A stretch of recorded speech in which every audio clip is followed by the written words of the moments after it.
Hey, Kris, how you doing? Good. How you doing, John? I'm doing great. Hope everybody else is doing good. Yeah. We are back at it. Yes, we are. Everything's feeling like it's in a groove. We're moving here. Yes. I got to tell you, thanks for putting out that mid-show show. Yeah. Mid-break show. I learned a few things, and I know now if I was going to do it over, there's a few things that I would change. Okay. Mainly, I probably wouldn't do as many microphones. Okay. No, I get that for sure. And it was a little bit like there were definitely a couple of them that I was like, that's not really distinguishable. Yeah. But I felt like on the Mic Hero, okay, the high pass, it was very, very subtle, but I could hear it. Okay. The EQ was way more noticeable on my voice. Yeah. And then when I went into the Pod Mobile, I could hear more of the difference, I felt like, to my ears than what I was hearing necessarily from the Mic Hero. Interesting. And that may be the difference in the Mic Hero, which is first product, and the Pod Mobile is using the DSP chip. Yeah. So they're two completely different animals. They are very different animals. And I don't know that I would have predicted that direction, but that's... Now, there were some subtle, I would say, on the Pod Mobile listening, especially when I was jumping between the 320 and the 27. They're already so close, in my opinion, where the 20, I could hear a difference between the 20 and the 320 versus the 27. Yeah. Because the 27 and the 320 are very bright. Yes. In nature, where the 20 is not quite as bright. No. So I could definitely tell the difference in those. Yeah. I could obviously hear a difference when I was on the SM7B. And then the Lewitts, I could maybe hear a little bit of difference. There's maybe a little bit more clarity out of the 440. Yeah. But I think that has to do with the fact that the 440 is a large diaphragm. Yeah. Where the 240 is not a large diaphragm. No. So I think that was the main difference that I was probably catching between those two mics. Between the condenser mics. Yes, the two condenser mics. Yeah. I think that's a... But it was good to hear that it could handle all of these different microphones. Yes. Again, Fernando, great job. Yep. Hey, we got a surprise today. We do. It's even a surprise for us. Yes, it is. Which is not very normal. We have mystery beer. Mystery beer. From a friend of the show. From the friend of the show. Also known as Jason Court. Jason Court. Oh my gosh. Yeah. There's a lot of noises happening over there right now. This comes all the way from Michigan. It's stapled. I have no idea what's in the bag. Okay. If it's a cat, I'm going to be very upset. I know what I hope it is. Well, yeah. But I don't know what it is. Okay. So we're going to find out. It's stapled. It is stapled. Wow. And it's stapled. Stapled. There we go. Jason, we're not peeking. You don't have to put locks on the thing. What are you showing? You're peeking. Hey. Yeah, I'm sorry, I am peeking. Don't.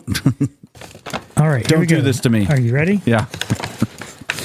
There are actually, it looks like two different beers in here. Two different beers. Oh, Dragon's Milk Reserve Oatmeal Cookie. Okay. Okay. So there's two of those. We're going to find out. And then we've got cans. Cans down where I can't see. And this is Old Native Solace or Old Nation? Old Nation Brewing Solace Black Lager with natural flavors. What natural flavors? We're about to find out. I guess so. Okay. So I got to tell you, I kind of want to start with the can, but do you want to start with the oatmeal cookie? We can certainly start with the can.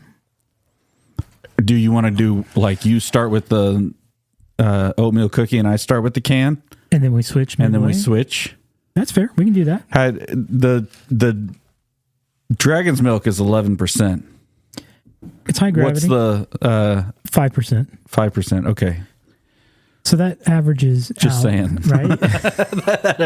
What we got here are two 8%. Oh, sorry. I just armpitted that microphone. I We like need that. an editor. I think I like that math. It does average out There you to go. about 8%. Right? That's good math. Oh my gosh. Did you bring your... Oh, no, I don't. Let me see. This is the moment of the show where we realize we didn't prepare for the show. Every part of this show is... what are we doing today? Oh, my wife got me this cool key thing that's it's not sharp, but it's it comes to a point enough to be able to open boxes, and I kind of was hoping that it had a... And I didn't bring my usual key, so I don't have my backup opener. We're gonna... Lots of dead noise. We're gonna start with the can, and while you're talking for a little bit, I'm gonna go get a bottle. Okay. Yeah, I can do the usual Opener. read the blurb and all that kind of stuff, and we'll go from there. Okay. So we're going to start with Old Nation Brewing Company. I'm assuming that's pronounced Solace. Black lager with natural flavors. Oh, for sure is Solace. 5% alcohol by volume. Low on the IBU. It's only a 20. So that sounded good. That just got on my computer. You have been baptized. Yes. All right. It's only a little bit of beer. It's only a little. Have any of y'all in the IT world gotten that? It was just a little bit of coffee. It was only a little bit of Gatorade. Yes. Luckily, I am actually just on this metal housing. That's good. Okay. So Solace Black Lager is surprisingly delicate and easy to drink. Even though at first it appears dark and heavy, its palate has a hint of roasted malt, while the aroma carries a smooth blend of natural mandarin zest, dark spices, and the cozy sweetness of, oh boy, speculoos. Is that how you pronounce that? Speculoos? Speculoos? We're not. I'm going to roll with it. Yeah. Speculoos cookie flavors. That must be a Michigan thing. I guess so. It's the perfect fireside companion for a chilly fall night with familiar spices lingering in every sip. Is this going to taste like pumpkin? I don't know, but it is. Anytime somebody says fall spices, thank you, Starbucks, for giving us the pumpkin spice. everything. Yes, but it is Michigan made and it is locally owned. All right. So, independent craft. Watch your computer. Oh, yeah. All right. Cheers.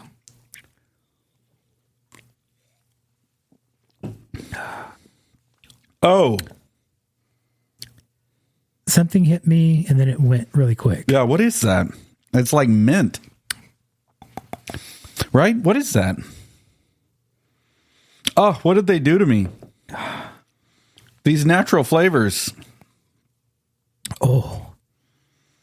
It's giving me flashbacks of Russian Imperial Stout almost. Okay, so I think it's the Mandarin zest or whatever. I'm not getting dark out of this. Maybe that cookie is what I'm tasting. Whatever that cookie is called. But it's something that's almost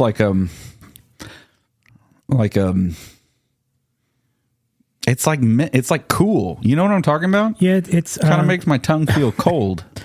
It's mentholy. Oh, thank you for that. Yes. Yeah. But there's something in the flavor though, that it's given me like I said, it doesn't have the bitter of the Russian Imperial Stout. No. But it's got that, something in that flavor, that twang. Yeah. And it's like on the side of the tongue. Side of the tongue. Yes. That's where I'm feeling cold. But then it just kind of like dissipates. So I just like on the beginning of that, I got the orange zest. Yeah.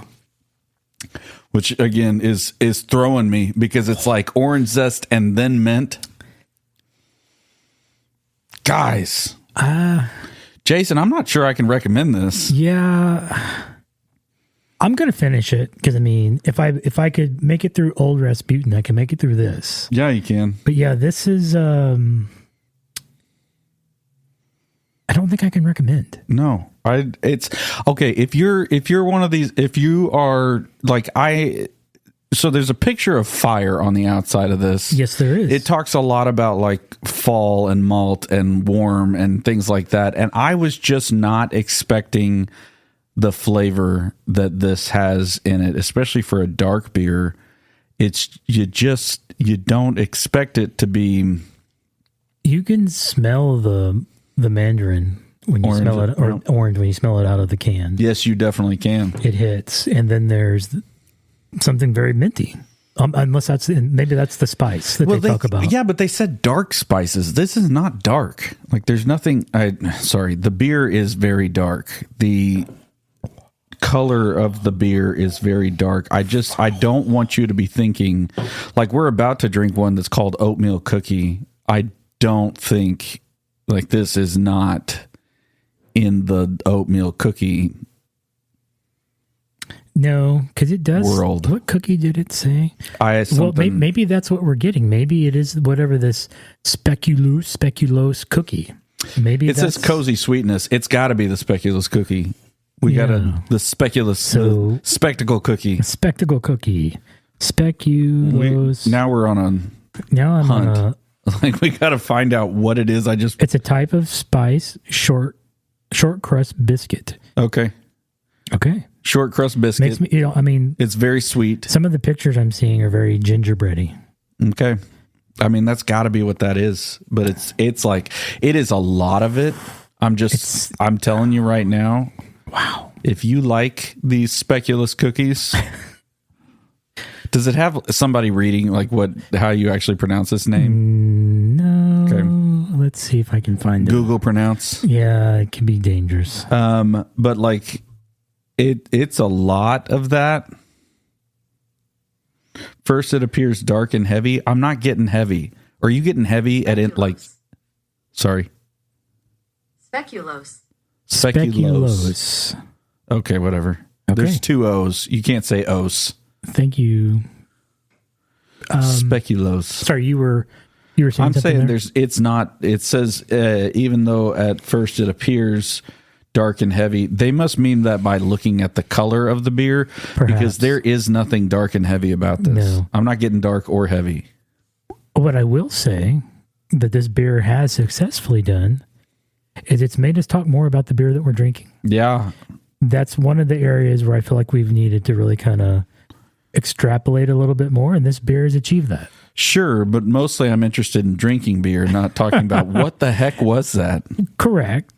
But I mean, most of the time we take a drink, we're like, that's great. All right, what are we talking about tonight? That's great. I'm going to drink this now. Yes, I'm going to drink. What are you going to tell people about? Yeah, why don't you talk while I drink this? No, absolutely. It is definitely, it's the perfect fireside companion for a chilly fall night. I'm not going to agree with that just because... Maybe you just have to grow up eating those cookies to appreciate this beer. There's got to be something about this beer for people that like it that's a little bit nostalgic. I guess so. Jason, did you eat these cookies? Like, there's a high probability, or I got to know what he likes about this. Or he set us up. Or he set us up. He was like, this is going to blow their minds. I can't wait to hear this show. They're not going to know what this is. They thought the Russian Imperial Stout was bad. It's not bad. No, it's not that bad. It's not bad. It's just like you don't expect it. And then all of a sudden you've got a mint ball in your mouth. I was going to say, based off of previous episodes, this would be like a good beer number 3. Beer number 3. When you're into beer number 3, taste kind of starts to go out the window. Yeah.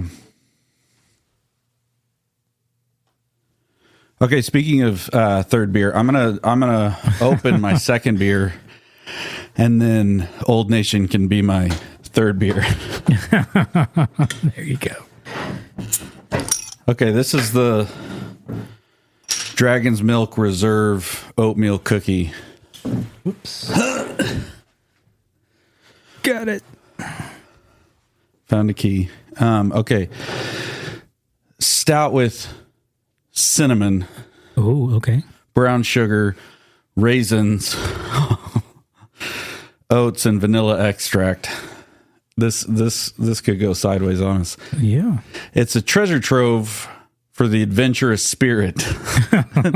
Jason, we're not adventurous. All right, we're adventurous today. Each entry in the reserve series is crafted to push the boundaries of our signature stout. An epic journey awaits.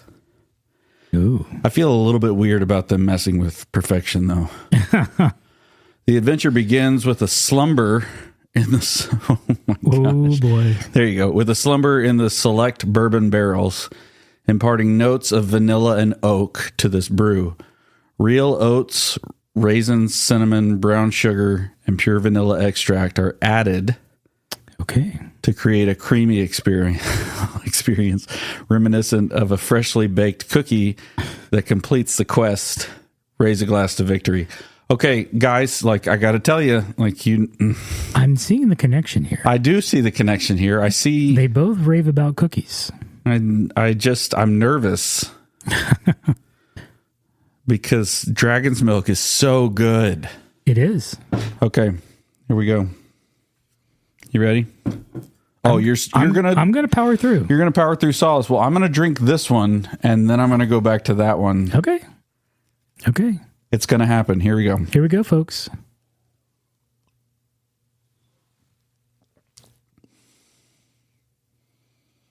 Oh,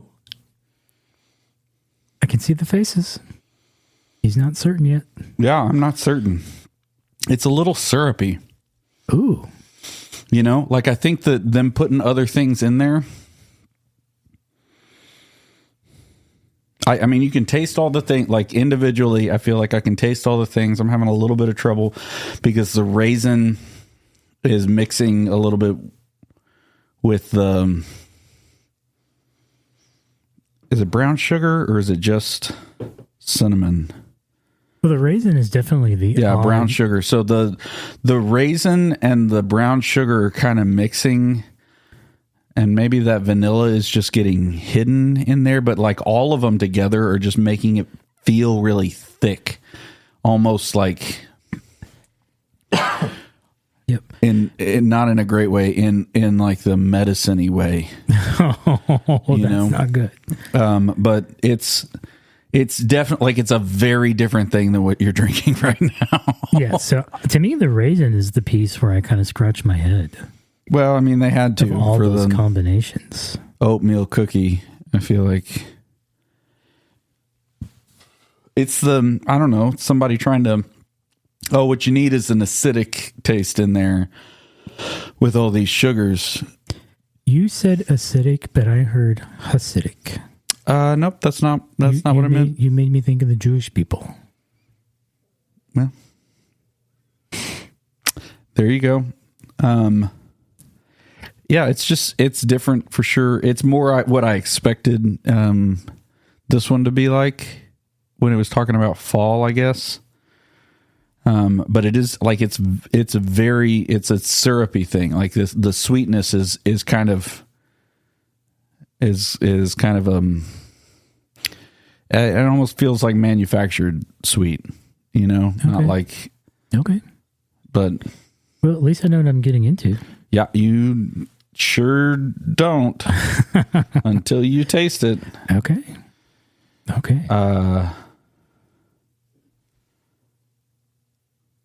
It says "Here be dragons" at the top of it. Oh, sorry, I had my ringer on. Okay, before I go just full bore into this 11% beer, why don't you tell us what we're talking about? Well, real quick, I'd like to do a recap of the last two shows. Okay. Let's do it. Anybody out there listening, I really would love for you to push those two shows. Yeah. Get them out there. Share. There's obviously a benefit to us, but more importantly, I want to see a benefit to Fernando. Yeah. Just because he was very frank and open and honest with me with what he's going to have to do in order to continue to grow in this new year. And so if you're feeling generous, go buy all three. Yeah. Otherwise, just pick up at least one. Help the man out. You got some money from Christmas? Yes, go ahead. Buy your go Christmas right ahead. Keep an eye out for the B stock on the BNS. Oh, my Not brain BNS. just shut What's down. Mike Hero DSP, but yeah, you're right. BSW. So yeah, I was going B&H there for a second. I could see that. Sorry. So I overall I enjoyed the last show. Yeah. Doing a product demo, a lot of things I would change, a lot I learned. Well, we'll have more. We'll have more in the future. I had fun doing it. As your listeners, we enjoyed it. Well, and I think the other thing that was a takeaway from me that I probably should have done differently is when I was doing each individual mic, I should have just done one continual take instead of, okay, I've done it on this, pause. Okay, now I've done it on this. So I tried as best I could to try to merge that together to not hear those edits and cuts. Right. But they're there. I mean, yeah. So I think so. But all that to say, love the product, highly recommend it. If anybody's even remotely thinking that they want to start tinkering around, this is where to go. This is where to start. Or if you just want to be more mobile than you are. Correct. Yeah. If you want to develop a mobile rig, here you go. Again, I would say spend the extra $89, get the Mike Hero DSP, and you've got a killer setup. So, I really am impressed with how they sound and the flexibility inside of them. I think part of it, in you doing that many different microphones, the benefit is seeing how many different microphones it can sound good with. correct. And styles and it pushed all those mics without any assistance. I didn't have to put Cloud Lifter, anything like else, that, especially even on the SM7B, which is notoriously hungry. Yeah.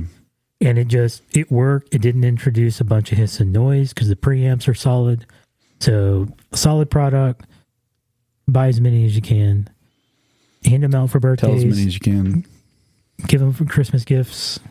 Father's Day gifts. Find that podcaster in your life. Give them the gift of mobility. There you go. I don't know. I'm just trying to. I see where you're going. Yep. Okay. All right. So tonight is just kind of going to be bouncing around, hopefully wrapping up UniFi. So I don't necessarily have as detailed a notes. So I think you'll just have to kind of bear with us as we go through this. Would like to hit a little bit on Protect, a little bit on Access, and then maybe we can hit a couple of the other little oddities that they make. But then I know you have something that you want to discuss tonight as well. So definitely want to get that in. Yeah. I mean, if we get to it, then that'll be great. Okay. So let's pick up with UniFi Protect. We're using it here at the church. I also use it at home. So you've got technically 4 different options to use this. You still have the option of the Cloud Key Plus, which can hold a single. Sorry, when you're saying options to use this, you're talking about what is necessary hardware wise from Ubiquiti in order to be able to use it. Yeah, in order to really leverage Protect just as it is. Protect is, and let's just go back to the beginning of this really, because these are different apps, different within the ecosystem. I mean, can you call them apps? I feel like they're different subdivisions of Ubiquiti's offerings. I think I would still call them apps because they're apps that basically run on top of the UniFi OS. Yeah, but I still want to maintain that when you are looking at them, you can do it through one pane of glass. Yes. Yeah. Anyway, go ahead. Okay, so kind of the entry is the Cloud Key Plus. Cloud Key Plus can do way more than Protect. You can do the full suite of apps that they offer, but the price point might hit right for somebody at $249. You can put a hard drive in it. you can, I believe it was up to 15 cameras on that particular one. So that would be more than enough for home in most businesses. And you can just set up Protect, run the mobile app on your phone. You can hit everything in the web browser if you want, and you're off and running.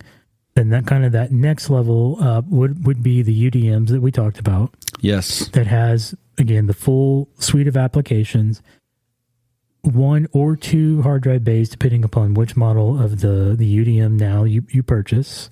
That's a kind of higher hit on entry.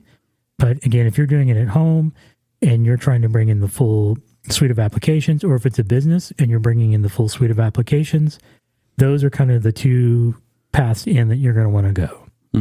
If all you want is just Protect only, you just want essentially video, you're not worried about any of the other pieces, there's kind of 2 levels left that you can get your way into Protect. Okay. There are the regular video recorders. They refer to them as NVR. You've got the NVR and the NVR Pro. The NVR is a 1U, 4 drives. The NVR Pro is 2U with 7 drives. So that really comes down to how many cameras do you think you are going to potentially use? How much recording do you want to use? These are SATA drives? Yes, they are. Are they hot swappable? Yes, they are. Nice. So on the NVR, you could do 18 4K cameras or 60 full HD. On the NVR Pro, you can do 24 4K or you can do 70 full HD. So there's a lot of capability baked into these. So, and let me double check. I was thinking it ran one other application. Does it do I was Access? thinking Access was a part of it. That would make sense. Now, Access is like, I mean, Protect kind of makes sense. It's the you're protecting what you own with cameras. You're protecting what you own with the leveraging this system. Access is letting people in. Correct. So, I mean, think of door locks and Yes. the like, and you could see why you may put cameras and door locks right next to each other. Yeah, and that's what it is. It is Access. Yeah. And then so kind of that last level that they've introduced, which is reasonably new to me, is the NVR Enterprise. You're talking a $2,000 expenditure before you add hard drives. This is 3 U's, so a little bit more rack space, but you can do up to 16 hard drives. This also introduces fiber SFP, depending on what you need for connectivity. And then you're going to, again, have Protect and Access. That's a part of it. You can do 70 4K cameras. Whoa. Or you can do 210 full HD. I mean, there are people who need this.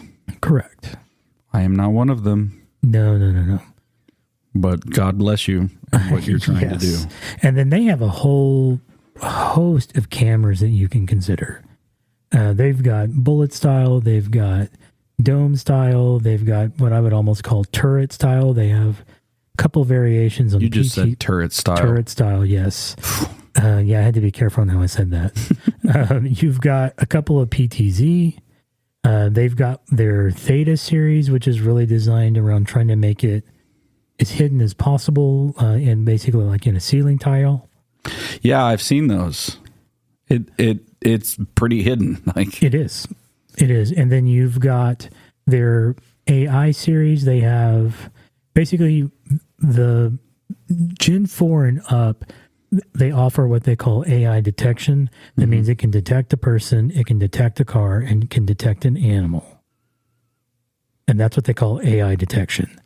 But then you step up into the specific AI series, whether that's the Dome, the 360, the PTZ, whatever you're choosing, now you're getting into the way that it can actually not just tell that that's a car, but I'm actually now going to read that license plate. So, depending upon on what you need, you can take your pick. I mean, you can get a camera for as low as $99, which is USB-C, and it just leverages Wi-Fi, all the way up to the big $1,800 PTZ. And they have a whole ton in between. And then a couple other things that I wanted to hit that's a part of this is their doorbell falls into the Protect lineup. So it goes up against Ring doorbell, Ecobee doorbell, I mean, kind of you name it. Sure, but I mean, it's connected to an entire world of possibility where, you kind of have to create that for yourself and these others. Correct. They have a floodlight. So that's kind of different. The other thing that's intriguing, but I think this would this would tie in well if you're using the access part, is they have what they call their all-in-one sensor. And so that can tell you if a door is open, is a window open. It can give you temperature and humidity. It has ambient light sensing. It can also sense an alarm if an alarm is going off. So a lot of capability baked into this little sensor that ties directly into Protect. And then the one other thing that is intriguing, if you wanted to give somebody visibility in, they have the Protect viewport. You plug that into your network, it gives HDMI out on the other end. And now you can run the video output of Protect onto a monitor. Yeah, I feel like they've needed that for a while because it does get a little bit annoying to have a separate device hooked up to this, like for other things. I mean, we just had for the one that I was looking at, because we only really are using one camera on our Protect, but it was just running on an iPad. Yep. Now, what is cool is that if you set up your phones right and you have one of the nice phones, you can see the camera. You can see the camera from the phone. That is nice. I mean, again, that's one of those like, hey, all these things are connected, so. Yeah, and through the viewport, you can view up to 16 different camera feeds. So there's some really interesting capabilities at a time. At a time, yes, at a time. So more than that, you can't tell what's going on. I can tell you unless you just have a 70-inch TV that you're looking at. Which don't we all wish? Everybody just has those laying around. I mean, holy cow. So I was at Best Buy the other day looking at one of those curved glass ones that feels like it goes on for eternity. Oh, for the gaming? I mean, they're enormous now. Yes. And also really expensive still. But yes. Those gamers, man. Yeah. So the only thing that I haven't seen with them yet, I know they're still at least supporting the Gen 3, even though they're up to Gen 5. I have a Gen 3 at home. I haven't seen anything on what the expected life expectancy, whatever that. The life expectancy. Life expectancy of the product. There you go. So is Gen 3 going to die off when they release Gen 6? Is it going to hang around? I would like to think that because they're cameras and there's not a whole lot going on here, that the camera is literally going to run for you until it dies. I don't need to make a movie with this thing. I need to be able to see what is going on. Yes. It's either going to be it's died, or for whatever reason, you want higher resolution out of it. Because I need to see not only what the license plate is, but what kind of bug he hit last. For me, I want to see who that is and whose dog is that's doing that in my yard. That's the joys of being on the corner. Yeah. I can read his name tag. Yes. That, and I want to know who thinks that my yard is their trash can. You're an old man. Well, again, I think it's the things that people don't tell you about when you live on the corner. No. That you get the random beer cans, you get the random wrappers. It is always funny to me the things that blow into my yard that I'm like, that's not my trash. Yes. Yes. I don't smoke those. I get that you got to walk your dog, but just be nice enough to at least pick it up when he's done. My dog just goes in the middle of the street. Okay. He's got no qualms about anything. Here in the street, you can drive over it. This kid is the worst. Well, street's better than somebody else's yard. I'm just saying, like, he really is. I will never own a small dog again. I made an exception. It was a bad idea. Y'all have to be here for this, but Kris just keeps drinking the Old Nation, and then his head shakes. I'm going. I'm not giving up. I'm a trooper. I'll push through. So that's just kind of real quick over Protect. There's so much here that I didn't want to sit here and literally go camera by camera by camera by camera. No. But there's a tremendous product line here. Again, we use it at the church. I use it at home. I love it. If I could, I would probably add 5 more at my home to give my wife the additional visibility that she would love to have. Yeah. In the safe room. In the safe room. There you go. And again, that may or may not exist. Bad guys, we're looking at you. Yeah.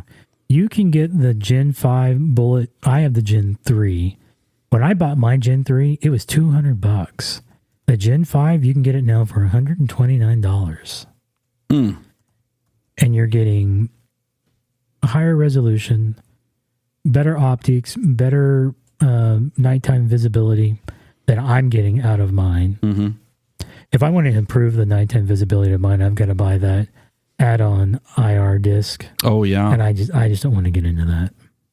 So yeah, that's annoying. That is the Protect line. So then we'll shift gears to Access. This we've talked about it. We haven't actually used it. Yeah, Access is I wish when we were doing our expansion with our door locks and at the church, I wish that Access had been further along. If it was then where it is now, then I really would have pushed hard to make sure we were moving in this direction, because once again, we have a system that now has the capability of being able to use this product seamlessly, and Correct. Instead we've got to go through another solution, and It's annoying. But once you started down one of these paths, it's hard to change forever direction. Will it dominate your destiny? Thank you. Yes. So just real quick, looking at this page, what stands out to me that's new is they're on a handful of the readers. They're now saying Apple Wallet support. See, that didn't used to be an option. Man. So how cool would that be? For those that don't necessarily know what that means, your phone literally becomes your fob. It's amazing. I love that. I don't have to carry anything else on my keychain. I just go. I hate you. So these you can either introduce brand new. You've never had this before. You can get the kits. You can get all the magnets, the strikes, the whole 9. Or if you have an existing system and you're wanting to now introduce this, you can put these controllers in, and it will leverage your existing equipment at your doors.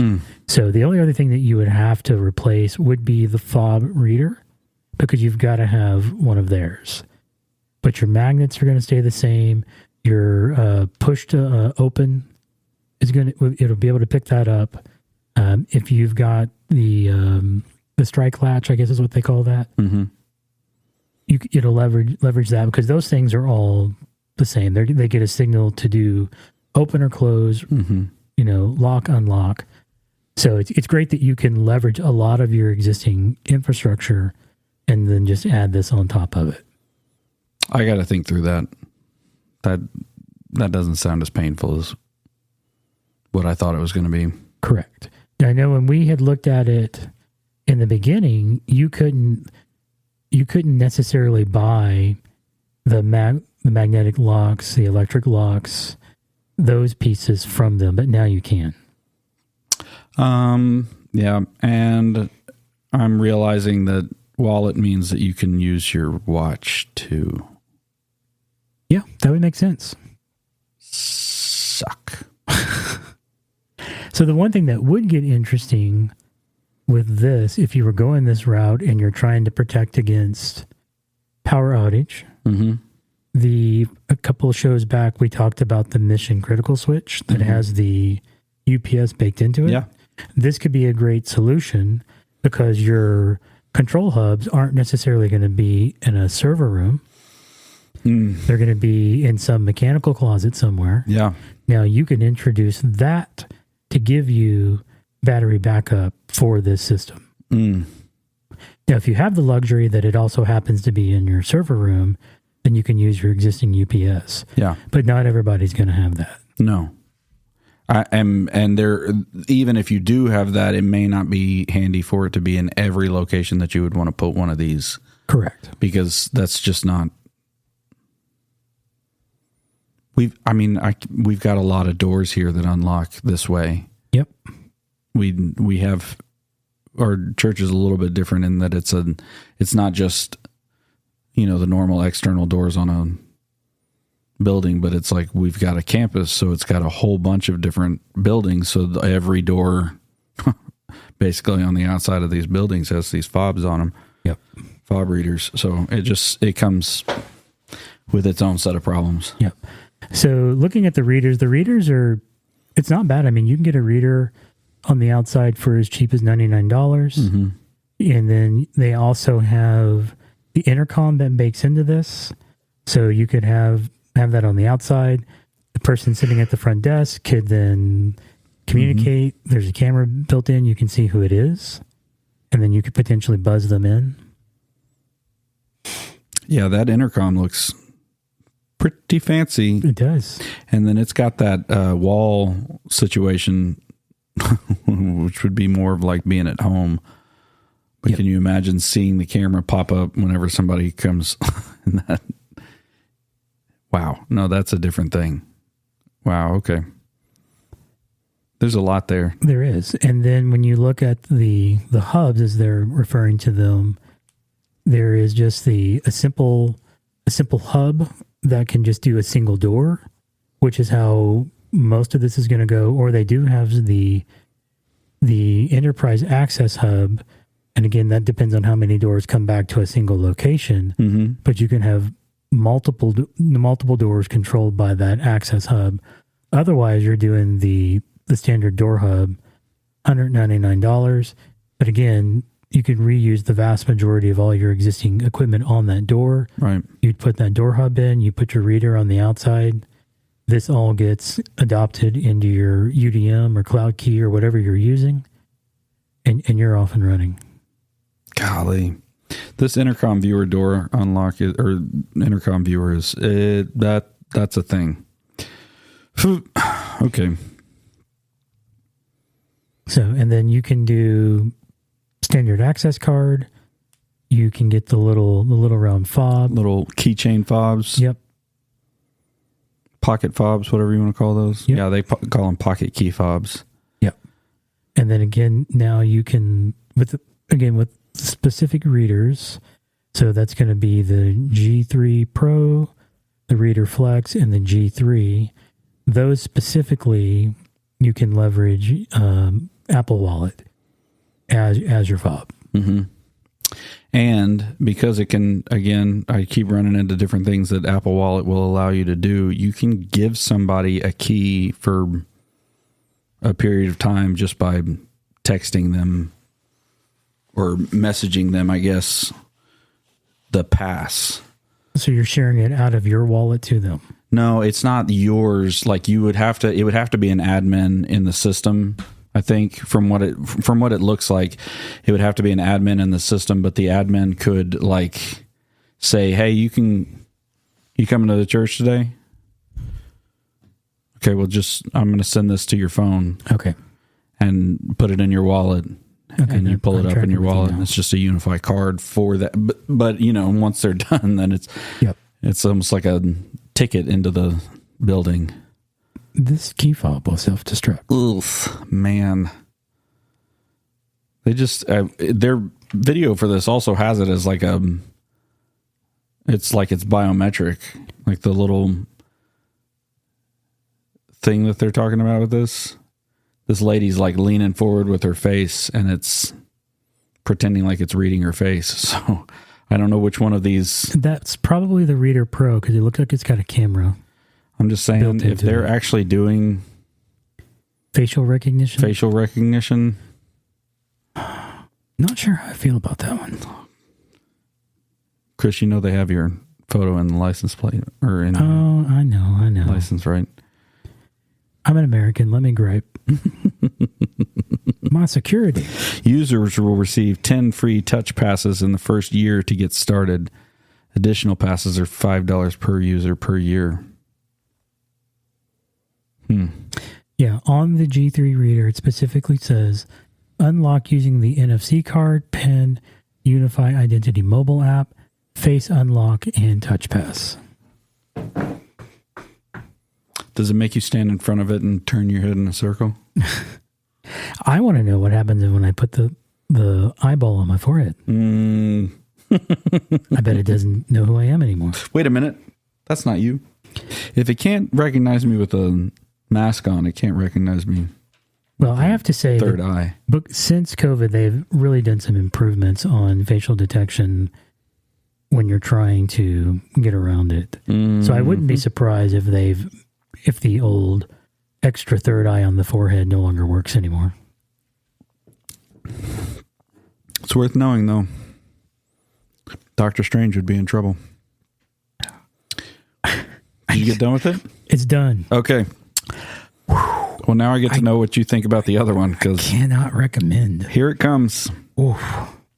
It's just mint, like it is the orange peel and the mint. Like it's just if you know it's coming, maybe it's fine. But we didn't know it was coming. No, we didn't. We read the label and we still didn't know it was coming. Bottoms up, bro. Oh. I'm telling you, I feel all kinds of warm inside right now. 11%. Yes, I bet you do. I was trying to drink that fast so I could get back to the Solace. And was brown sugar one of them? Yeah. Okay, that's what I'm smelling. I'm telling you. It is syrupy. All right. Cheers. Cheers. I'm really impressed with how many options are in this reader's wheelhouse, though. This is exactly the face I feel like I was making when I drank it the first time. I'm really loving this. Like, do you know what I'm talking about? Yeah. Where you're like, wait, what am I tasting? It's not bad. No. Did I say it was bad? No, it's just not. Oh, there's like delayed cinnamon. Yeah, delayed cinnamon. Well, I don't know that I get the cinnamon really. The cinnamon is not over. I actually thought, I was like, this is going to taste like Fireball. Like as soon as it says cinnamon, I'm like, it doesn't matter what other flavors it says it has. I'm not getting the raisin. But the cinnamon is I'm not getting the vanilla. Okay. The raisin to me, I have decided is the like, there's something, again, kind of on the edge of your tongue. To me, it's on the right side of my tongue. It's where I'm tasting it. It's almost, it's like if you ever hear Chris Rice's song, Smell the Color 9? No. It's like tasting red. Like a dark red. Okay. Like, and not like wine. Like it's like if the color had a taste to it, it's like right there. So it's this kind of sweet, but kind of like, I don't know what else to call it. Like it's just a weird flavor that I can't put with brown sugar. Like it's not brown sugar, and I don't think it's cinnamon. But maybe it is. But to me, there's like a delayed hit of cinnamon, but it's not strong. There is definitely a strong smell of brown sugar, smelling it out of the bottle. Does it feel thick to you, like syrupy? A little bit, yeah, it's like it leaves a little something on the tongue. Viscous. Yeah, and the what's the viscosity on this? Yeah, the bourbon 10W30, 10W20. The bourbon barrel into the flavor doesn't hit too hard, because I've had some that are bourbon barrel aged, and boy, can you tell it hits pretty hard on that flavor. That's like on the back of the tongue, though. Yeah. Almost in the throat area. Anyway, it's a very... Do you know what I mean, though? That this is more what I was thinking whenever it was talking about in Old Nation, the like fall, warm, whatever. It's like, this is very... that, but it's also... It's way more cookie than the way more Solace. cookie. Way more cookie. Sweet. Yeah. This is the one that Jason had told me at work. They had some of this. I believe it's his father-in-law had it, and nobody really liked it. Thanks, Jason. That's why I say he pulled the fast one. I think we'll bring a safety beer next time. Well, all that to say, I still love you, dude. Don't like these beers, but you're still a good dude. Not our favorites, but anyway. So okay, all right. So I think that kind of concludes Access, unless there's anything else that you. No, I keep looking at the Access like little commercial that they have rolling at the top of their page for door access, and it is not unattractive. Okay. So then we've got just a couple more quick to hit. I'm beginning to wonder if they just no longer make the PDU that I have, because whenever I come to the power section, it's never there. They have the high density that's meant to be installed vertically. There. And then there's the mission critical. You're never there. And then the power backup. You're never, ever, ever. Sorry, I don't know that one. It's fine. It's cake. I think I only know like maybe one cake song. Oh, sorry, we're going to get copyright infringement. Yeah, we are. Be careful. No, the copyright infringement is like, you didn't even get close. Like, that didn't sound anything like it. Keep drinking the beer, man. There you go.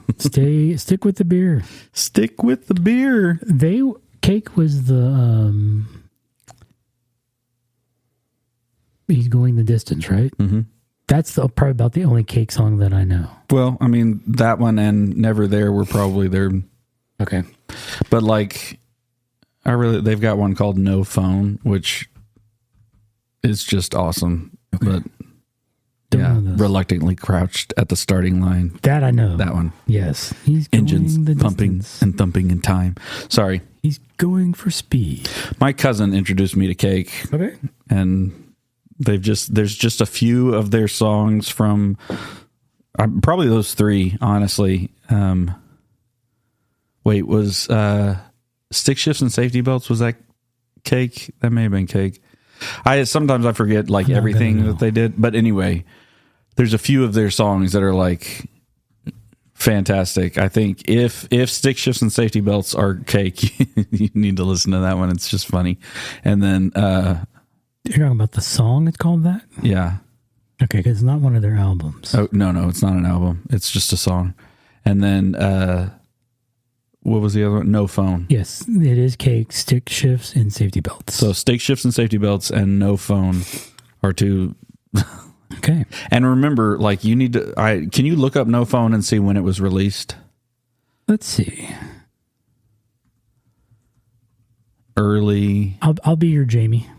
Thank you. If anybody knows the reference. Yeah, 2004. So, yeah, early 2000s. Yeah. No Phone. So, in 2004, I want you to remember what kind of phone you had. 2004, I was working... I got married in March. I was working at Toys R Us. Yep. At best, I probably had some cheap flip phone. that summer, I started working at Cox Communications, took advantage of theirs, and bumped my way up big time to the Nokia that flipped open and gave you the full QWERTY. Oh, look at you. Oh, I felt big time. I had a red Nokia that had an extendable antenna. Oh. I felt pretty good about that extendable antenna. Those days are long gone. Oh my gosh. Anyway, but like that is what this song is written about. Okay. And if you just like expand to what phones are now, it's okay. For some sorry, go ahead. For some reason, Cake makes me think of the band Butthole Surfers. I mean, I don't know why. Sure. I don't know why. Anyway, there's just This show brought to you by Cake. Yes. The beer is sending us off the rails. I mean, in directions that are most unexpected. Very unexpected. Okay, you were talking about power. So I have of all things, I have the Power Distribution Pro. So more of a traditional PDU, even though it is more than one U. It's got USB-C that you can leverage. All of the power plugs are switched, so you can power cycle anything that you want.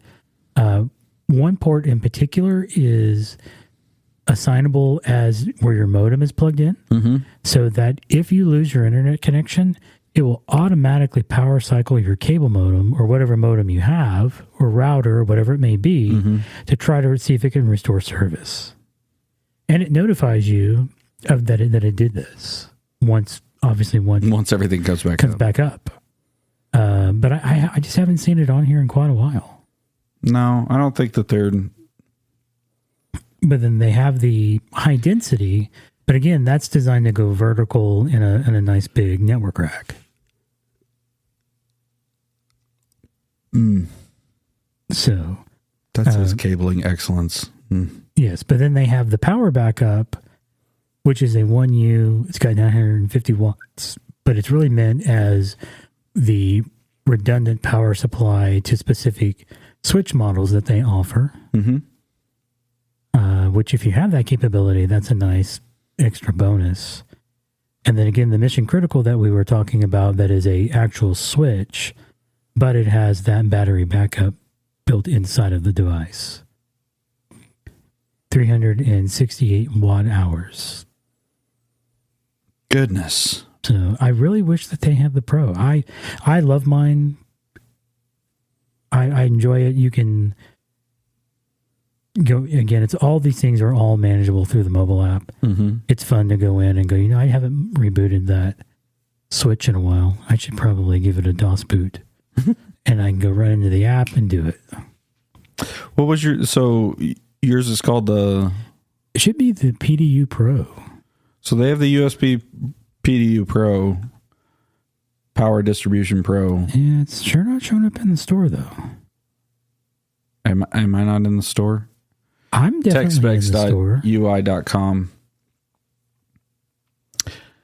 Yeah, see, if I just Google search for it, I get ahead.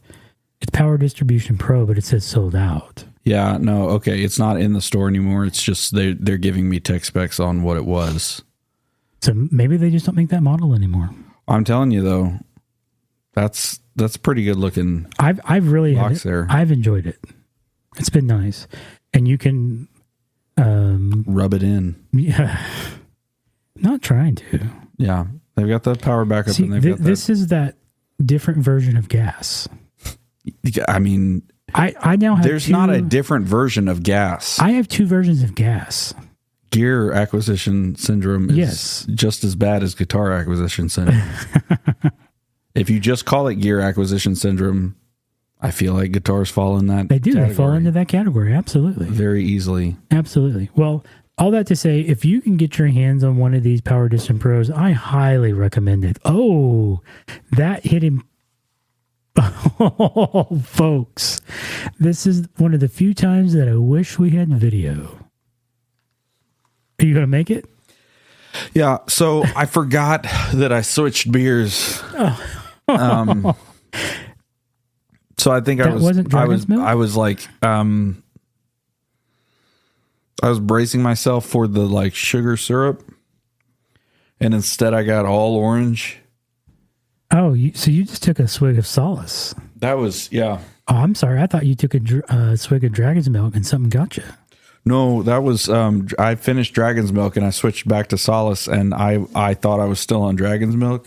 So okay. That was a very strange.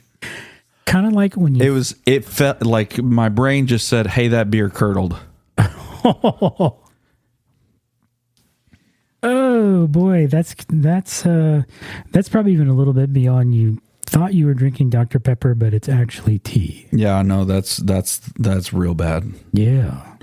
That's that. It's flat. No, that's not flat. Oh, what's wrong with what this is thing? that? Yeah. Okay. All right. Well, sadly, there's nothing else left in power. So we can hit integrations real quick, and then I would say we're kind of... Yeah. I would say, though, that the power distribution high density, that's a lot of options on distributing power. It is. I don't really like the NEMA plug, but whatever. Yeah. Okay. So when you get into the integrations, there's some interesting things here. There's some odd things here. On the odd side, EV charger. Where does that even fall into the lineup? Well, now with the access, you can give access to things like EV chargers, which is a thing, I guess, if you're an Apple company. Well, these guys are former Apple That's employees, what I'm saying. So I think I know where they live. Okay. And I think where they live, EV chargers are something that you want to make sure that only your employees have access to. Fair enough. If you're going to be sounds like you're talking about California. I don't know what you're... You mean Southern Canada? So, yes, Southern Canada. Yes. There's some things here that are like, it almost...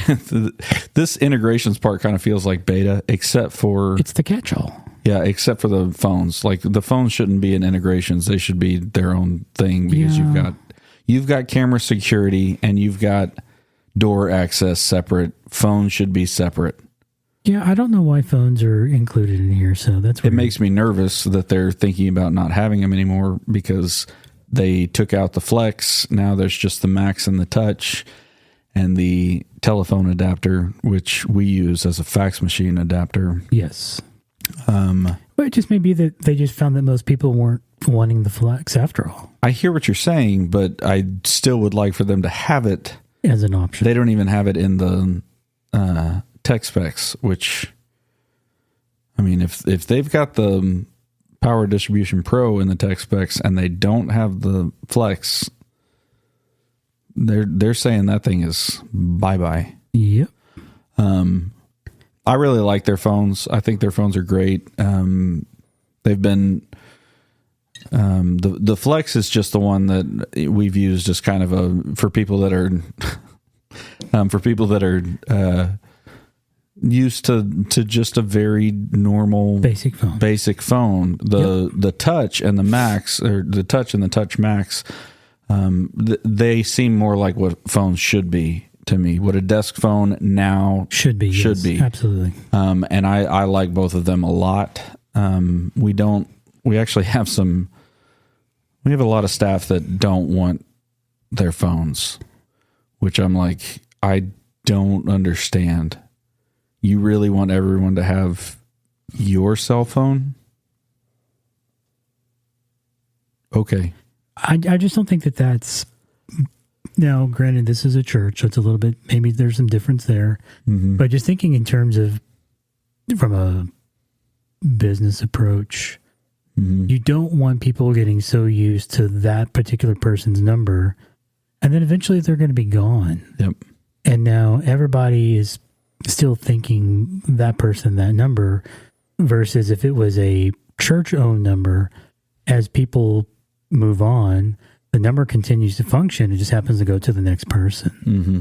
So, there's some business continuity to consider there. Yeah, I think that's a real thing. Yeah. And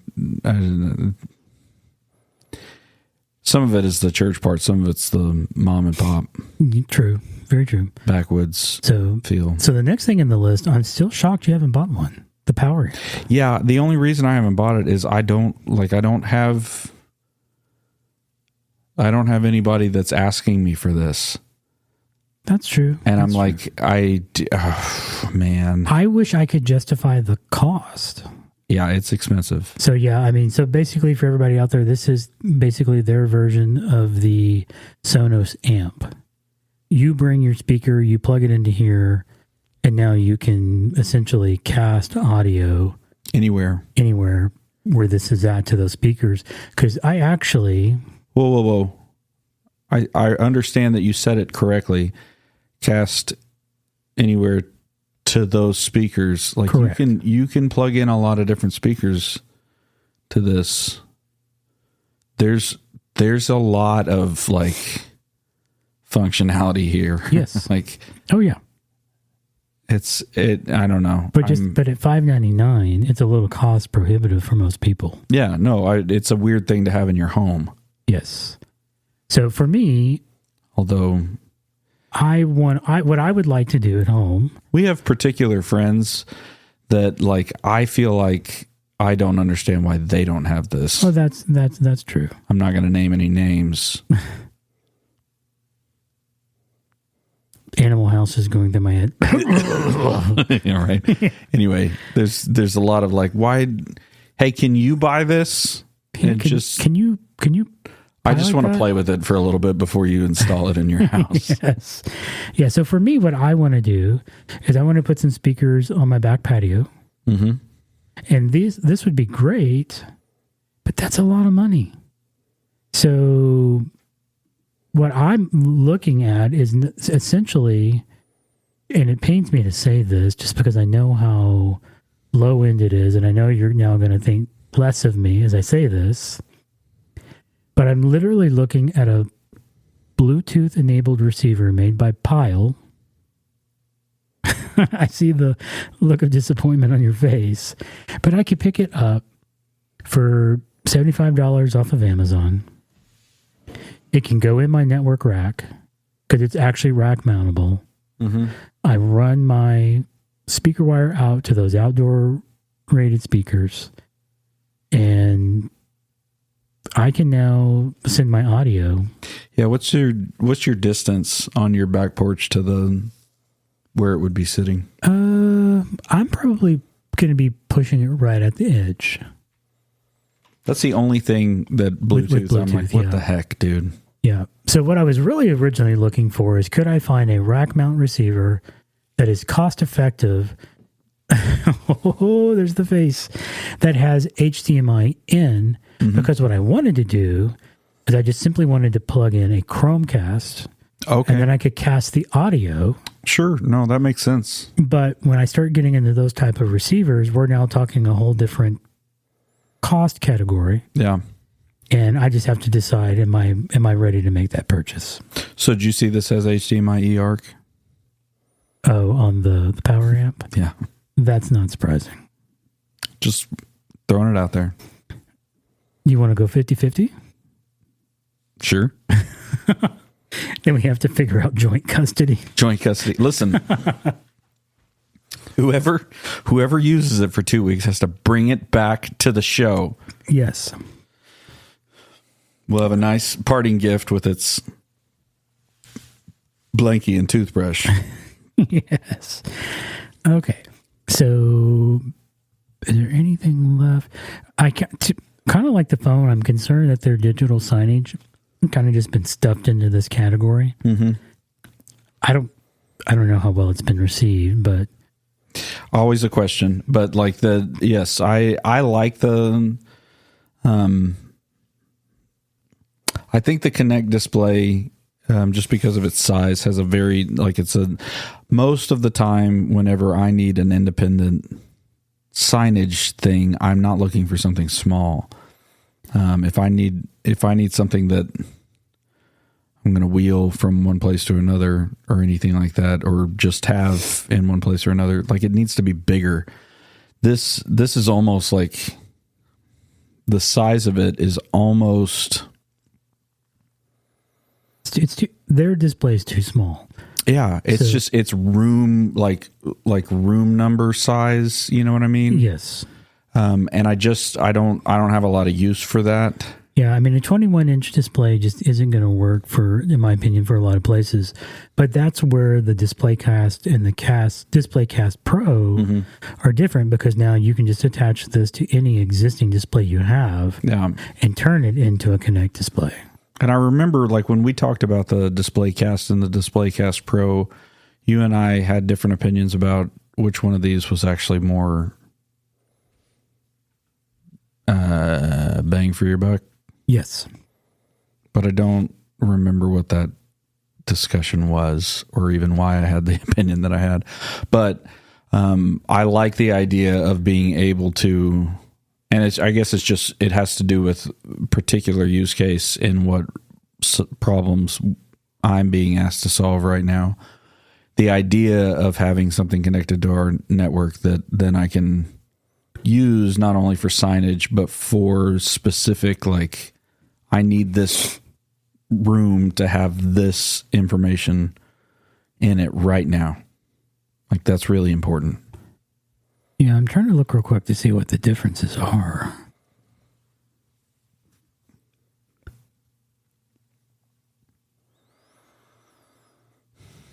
Yeah, I forgot that you could actually create playlists and then send the playlist. So that's intriguing. Right. I mean, to me, that's so much of our signage is a playlist. Yes. Like,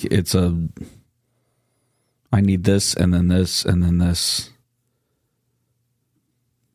So I guess the Pro gives you the ability to power on and off the display through the HDMI. You can do a keyboard and mouse control via USB-C.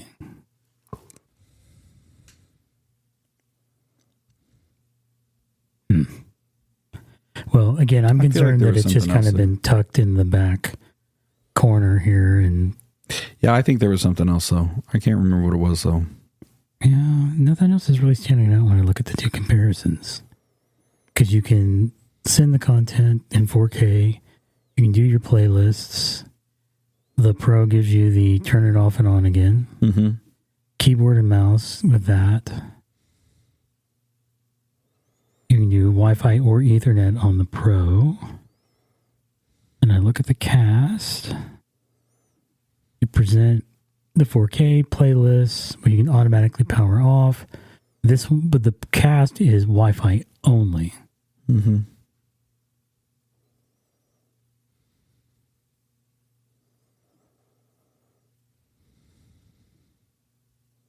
Yeah, I'm not seeing anything between the two that really stand out. Yeah. So, okay, and then in the integrations, I haven't had a chance to try one. I think it'd be interesting to try just to see how it works. Is there basically their mobile routers? Yeah, holy cow. I've tried a few different times to get people to, hey, you wanna buy one of these for your system? Yeah. Let me play with it. But what's weird is that the mobile router is $199, but the mobile router Ultra Pro Max is $129. Yeah. So if it's better, why is it cheaper? Always a good question. And then they do have a industrial version, which will hold up to some wear and tear at $199.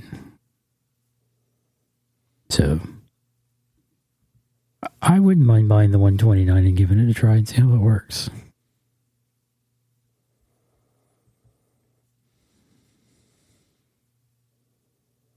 Yeah, that's a good question. Because it's got the LTE capability built in, so you can pop in a SIM and go and be a road warrior, if you will.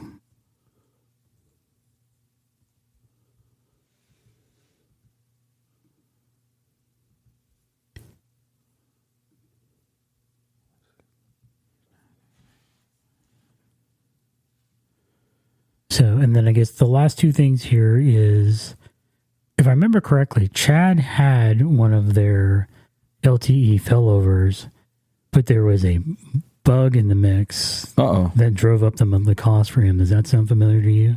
No. I thought that happened to Chad. But, I mean, he may just not have told me about it. Okay.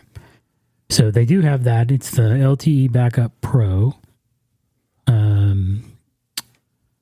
You can bring your own SIM or you can pick a data plan through them. To me, if I was going to do it, I would bring my own SIM. And I think in that scenario, you're putting yourself in a position where you know what your costs are going to be. Mm-hmm. And then the other thing, and I think I like the idea of it, but it's way too expensive, is they have their own cable modem. Yeah. And it's rack mount, which is nice because mine is literally just kind of laying in my rack on the side. But I be honest, how many of y'all that's the case? Yeah, it's either standing on top of a switch or it's laying on its side. So, but for $279, I don't think I'm getting enough to justify that cost. Well, tell us what we are getting. That was weird. Sorry. You're getting a cable modem. You're getting a cable modem. That's rack mountable. That's rack mountable. But yeah, not worth $279. I'm just saying it's rack mountable. Because mine is also like the one for the church. Yeah. Sitting on top of everything else. Yep. Just waiting for a strong wind to blow it off. Well, I'm sure if I would take the time to do some design, I could probably print a 3D mounted rack for my cable. Yes, you absolutely could spend the $2 to print that, but then how much of your time did you just waste? Hey, if it works, I can sell it off of eBay and Etsy. Etsy. There you go. What was that? There was a meme the other day that was like, thinking about selling my kids on eBay. And the response was, don't sell them on eBay. You made those things. Sell them on Etsy. There you go. Okay. So the last thing in this real quick is this is new. Mm-hmm. So I'm surprised they've kind of tucked it back in here. Mm-hmm. Is they basically took the NVR Pro. Yes. That's what it looks like to me. Yeah. But this is an actual NAS. Yeah. UNAS. There you go. Yeah. UNAS Pro. Be careful how you sound that. That sounds like a slur to the Cajun people. Sure, but they deserve it. You know what you did, Louisiana. There you go. Don't play coy with me. Yeah, because again, you can put the same 7 drives. So, did we talk about on the internet modems sorry, hold on. I know I'm jumping backwards here for a second, but did we talk about the LTE Backup Pro? We did, because we were talking about. Because we were talking about Chad's. Chad had one and had a bad experience. Sorry. Yes. So, and then the UNAS. Yes. Sorry. Good job, Ice. So, and then beyond that, in the accessories, there's really not a whole lot to talk about there. No. It's SFP ports, some of their fiber patches, their Keystone jacks. You know, nothing there that's unusual.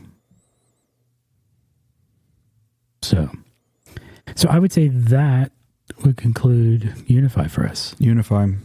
Hey, UniFi's not hurting, so I'm not like telling you to go look at UniFi because they need your help or anything like that. But I do think UniFi offers a unique solutions set. They do. And take it or leave it. You know, you may whatever, but if you're not like Cisco branded out the wazoo, I think that it's worth looking at, especially if you don't have the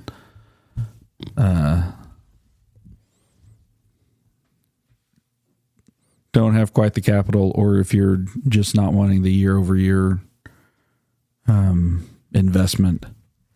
Yeah, and you can avoid the subscription costs. Right. It just keeps coming at you. Yeah, it does. You don't own that. No. And the other thing that's great about this, because of the... Kris, do you like buying things that you don't own? No, no one likes that. No, nobody likes that. Silicon Valley thinks you do, though. They don't think you like it. They think you're stupid enough to keep doing it. Yes. Well, fair. I said what I said. You said what you said. That's fair. It's a free country for now.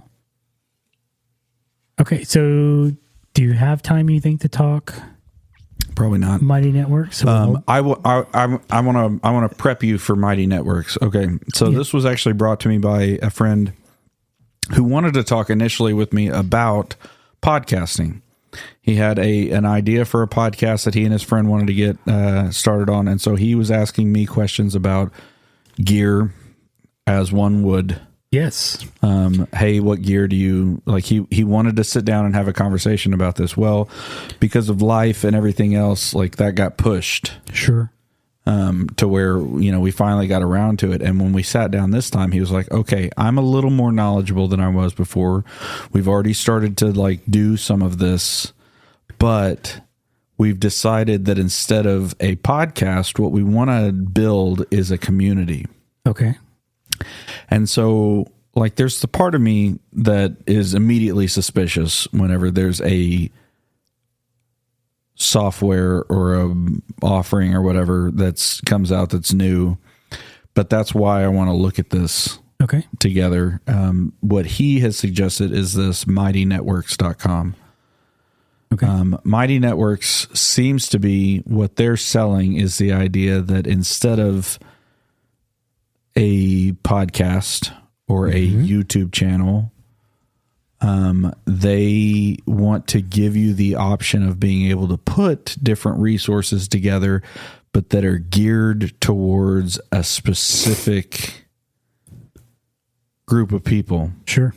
Now, what they really want you to do is to be able to turn that into income by paying them. Yes. Everybody wants money. So you pay them. We turn this into income by making all of the, you have to pay to get access to the access or access to anything. Yeah. I don't know if there's a free version for each channel or not. I call it a channel because that's what it's historically been called, but they would call it a community. If there's free versions of these communities, or if there and there's a paywall, or if all of it is behind a paywall, so you subscribe by actually subscribing to financially somebody. But they actually also because when I was going through it and let's see what it looks like to whatever, it was very much immediately moving me towards okay, well, if you have this many subscribers and you have this many events in a year, and you charge this much per prescription and you charge this much per event, then your income will be this. And I was like, oh, I feel greasy. Immediately, I'm having a hard time with it. I have some feelings about paywall. Yeah. So this almost feels a lot like locals.com. I don't know if you're familiar with that. Yes. Again, it's that same thing about build a community. Yeah. So, okay. So mightynetworks.com, what I want to talk about is not necessarily the way that this is doing this, but the idea that what we want is not just to be able to, even in podcast communities, you enjoy listening to these other people's thoughts. Yes. But you would like it better if you were sitting in the room with them. Sure.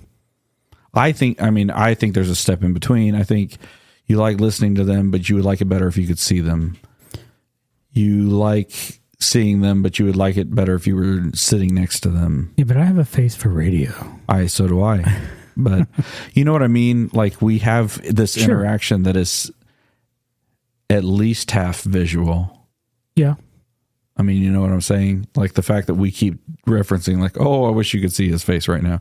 Like the like there's things happening that you can't see. But that's where chapter art comes in. No, absolutely. I don't think that there's not other ways to overcome this, and there's something very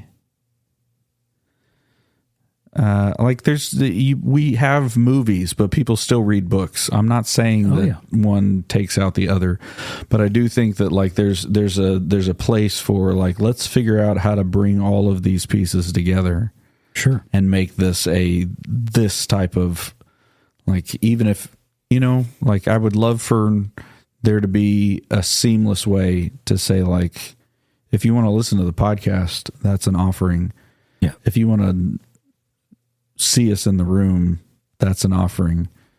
Like, like if you want to have a conversation, that's an offering. Like that all of these places are all tied into the same place. Okay.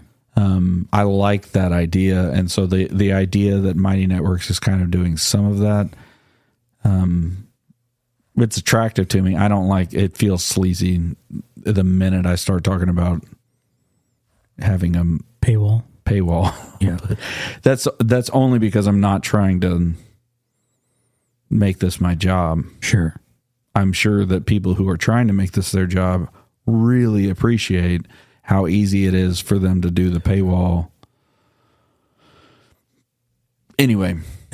Well, I guess the bummer here is that you missed the opportunity to pitch AudioSigma with them. Sorry.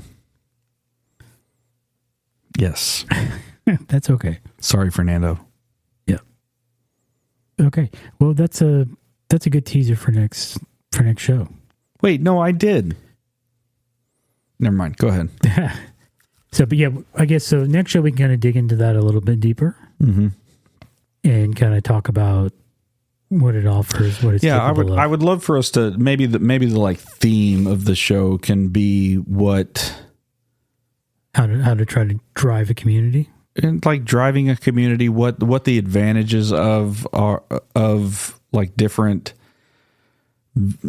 venues of that are available to it. I don't know if venues is the right word, but like offerings, different ways of doing this. Yeah. Do they have advantages? Are we sticking up our nose at this type of way of doing this? Is this? We're not going to change what we're doing. I'm not saying that. I'm saying like, if it's a thing, why is it a thing? And then the fact that this is part of what technology has turned into is we all crave these communities in one way or another. And we want to find our tribe, find our people. Yeah. And technology is very much trying to scratch that itch inside of what we're giving. So anyway, always glad to hang out with you. You enjoyed it, man. Thank you for the beer, Jason. Yeah, thank you, At least Jason. for the talking points. Yes. Wow. Yikes. See you, everybody. See ya.